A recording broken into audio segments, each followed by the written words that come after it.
Dimanche 11, après le déjeuner sur la tente de quelques tours du jardin, l'empereur a fait une dernière lecture du chapitre d'accords. Durant notre tour en calèche, ce dimanche a fait observer quelqu'un. Nous aurions la messe, a dit l'empereur, si nous étions un pays chrétien, si nous avions un prêtre. Et cela nous eût fait passer un instant de la journée. J'ai toujours aimé le son des cloches de campagne, disait-il. Il faudrait se décider, ajoutait-il gaiement, à faire un prêtre parmi nous, le curé de Sainte-Hélène. Mais comment l'ordonner a-t-on dit sans évêque? Et ne le suis-je pas, reprit l'empereur, n'ai-je pas été de même crème sacrée de la même manière. Clovis et ses successeurs n'avaient-ils pas été bruns dans le temps avec la formule de Rex Christique sacerdoce? N'était-ce pas le réellement des vrais évêques? La jalousie et la politique des évêques et des papes n'a-t-elle pas seule mené depuis la suppression de cette formule? À dîner, je ne mangeais pas. L'empereur voulut en connaître la cause. J'avais un grand mal d'estomac, souffrance à laquelle je disais être hors sujet. Je suis plus heureux que vous, a observé l'empereur. De ma vie, je ne sentais ma tête ni mon estomac. L'empereur se répétait volontiers et aussi a-t-il prononcé ces mêmes paroles peut-être 10, 20, 30 fois au milieu de nous en différents moments. Lundi 12 heures. L'empereur a passé la matinée dans son bain à lire les journaux de mars et d'avril, venus hier par la voie du Cap. L'empereur est fort occupé. Il lui laissait beaucoup d'agitation en général depuis que l'empereur avait reçu des livres sur tous les moniteurs.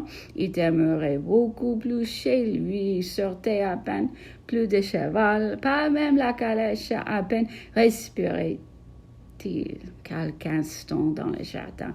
Il ne s'en portait pas mieux, ses traits et sa santé altérèrent visiblement.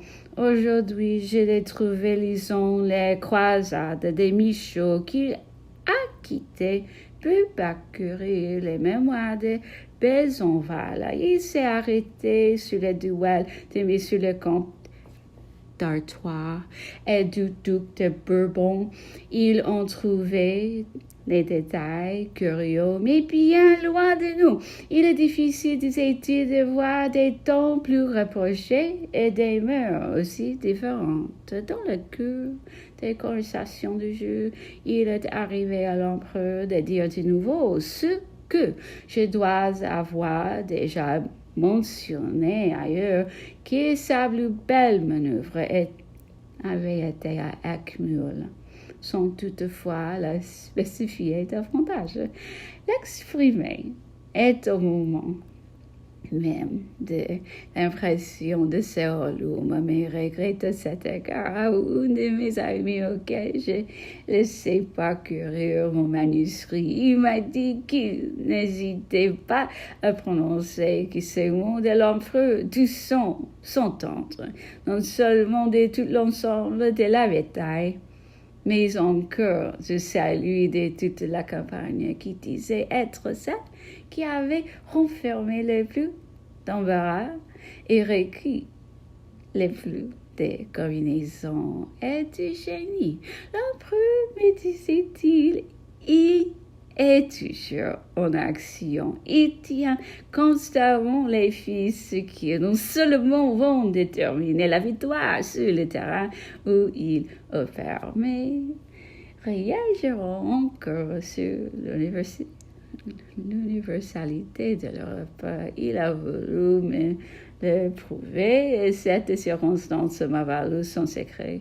Cet officier d'un rang élevé dans la carte, rendu à l'étude de la vie paisible, se coupe dans sa retraite avec autant de talent qui est de modestie d'une entreprise vraiment nationale, le tableau des campagnes de Napoléon sur le continent de l'Europe par un témoin oculaire. Sa campagne de 1809 étant entièrement finie, sauf rédaction, il a bien voulu me le confier.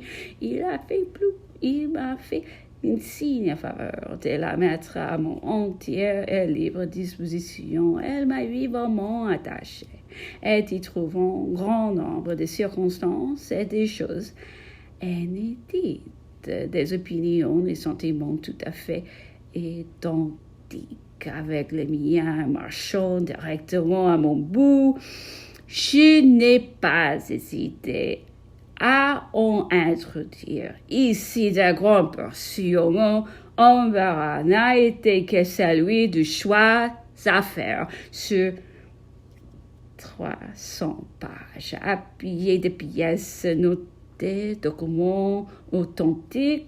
Je ne doute pas que la satisfaction de ceux qui liront ce que j'en extrait ne les porte à joindre le vœu à mes vives sollicitations pour déterminer leur auteur à nous faire jouir bientôt de la publicité de son grand et glorieux travail pour abréger les moutis sans cesse, c'est-à-dire Gégata.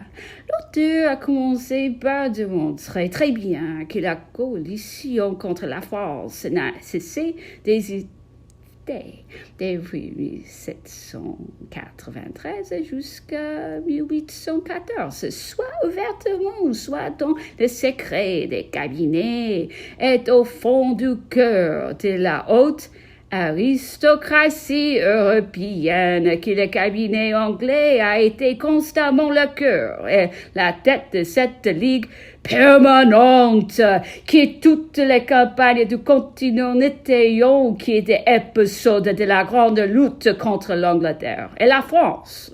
Il fait observer que la coalition a pris une activité nouvelle du moment qu'elle avait des institutions de la Révolution raffermées par l'établissement du trône impérial et prouve que dès la fin de 1804, d'après des traités conclus à cette époque, même entre les puissances étrangères, et surtout d'après la fameuse note du 9 janvier 1815, ainsi que beaucoup d'autres pièces non connues, le but constant de la coalition a été le démembrement de la Nouvelle-France, le renversement du trône impérial, soutien des institutions de la Révolution, enfin, le rétablissement de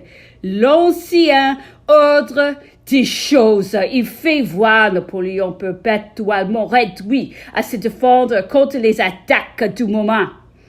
Il se mettre en mesure contre celle de l'avenir et forcé de poser ce système de coalition permanente du nord de l'Europe et de guerre perpétuelle de l'Angleterre, le système défensif du Midi, établi par l'organisation nouvelle de l'Italie, de la Confédération germanique et de la péninsule espagnole.